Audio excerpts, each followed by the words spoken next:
Tout ça m'a l'air un peu compliqué, vous avez l'air un peu stressé. Mais vous êtes bien parti sur votre lancée, excusez-moi. Vous allez donc pouvoir m'expliquer la spérification, s'il vous plaît? Oui, bien sûr. La spérification est sans doute la technique la plus représentative, le plus spectaculaire de la cuisine moléculaire. Celle-ci a été mise au point en 2003 par le restaurant El Bulli, situé à Barcelone, du célèbre chef cuisinier Ferran Adrià Acosta. Elle permet d'élaborer des recettes qui n'avaient jamais été imaginées auparavant. C'est la fameuse technique qui consiste à réaliser toutes sortes de billes à partir des aliments les plus courants.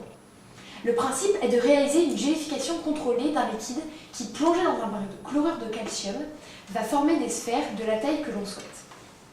On distingue deux formes de spérification. La spérification basique, elle consiste à mettre une préparation liquide sous forme de sphère.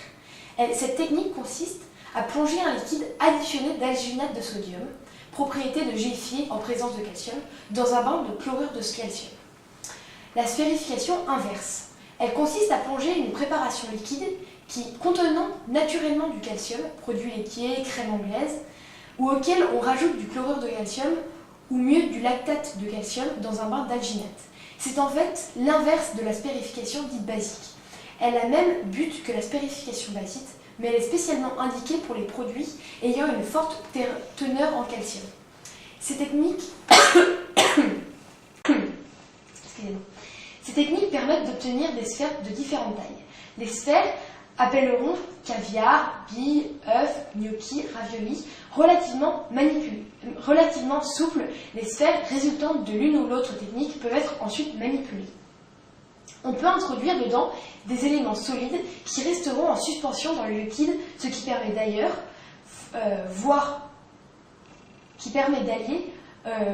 voire plus une élaboration.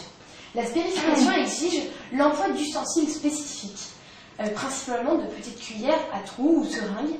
Il existe plusieurs produits de spérification comme l'alginate de sodium, le chlorure de calcium ou encore le citrate de sodium. Mais nous nous pencherons en particulier sur l'alginate de sodium. Il se présente dans le commerce sous forme de poudre blanche, incolore et sans saveur, très soluble dans l'eau.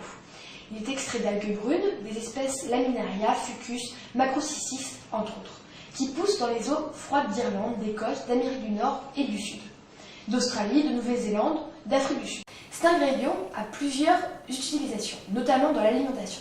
On le trouve dans les produits allégés, les surgelés, la pâtisserie, la mayonnaise, les sauces, les salades, les conserves de légumes et de viande et de potage. Il y a d'autres utilisations diverses. En médecine, comme médicament, pour favoriser la digestion, les dentistes l'utilisent également pour la fabrication de produits de moulage dentaire.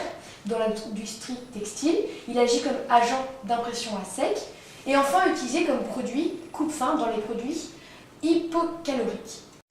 L'alginate de sodium, E401, ou polyménorate sodique de formule NaC6H706 est un additif alimentaire qui, comme on l'a énoncé précédemment, est utilisé dans de nombreux domaines. Sa masse molaire est de 198,1 g par mol par litre et sa température de fusion est supérieure à 300 degrés Celsius. L'alginate de sodium est composée d'unités d'hydrate de carbone reliées ensemble pour former une chaîne. Dans le cadre de la cuisine moléculaire, l'alginate de sodium est principalement utilisée pour la spérification. Elle permet ainsi la réalisation de caviar, c'est-à-dire des billes ou encore des sphères et des raviolis. Oui, ensuite. Le processus de la spérification en lui-même. Nous allons maintenant étudier le processus proprement dit de la spérification. L'alginate de sodium est soluble dans l'eau et peut être mélangé à toutes sortes de liquides, tels que les jus, les potages ou encore d'autres choses. Lorsque l'alginate de sodium goûte dans une solution contenant des ions calcium, Ca2+, chaque ion calcium repousse deux ions sodium, Na+. De plus, la molécule d'alginate contient de nombreux groupements d'hydroxyde, HO, qui peuvent s'associer à des cations.